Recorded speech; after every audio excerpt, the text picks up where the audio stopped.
বকুল শাখা পারুল শাখা, তাকাও কেন আমার দিকে? মিথ্যে জীবন কাটলো আমার ছাই লিখে আর ভস্য লিখে। কি করে আজ আবির দেব তোমাদের ওই বান্ধবীকে?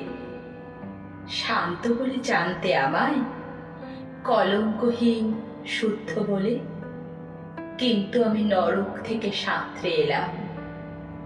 তখন আমার শরীর থেকে গরম কাদা গড়িয়ে পড়ছে, রক্ত কাদা। হঠাৎ তোমায় দেখতে পেলাম বালিকাদের গানের দলে। সত্যি কিছু লুকোচ্ছি না, প্রাচীন তপবনের ধারে তোমার বাড়ি। কখন যাব? ঘুম পাচ্ছে?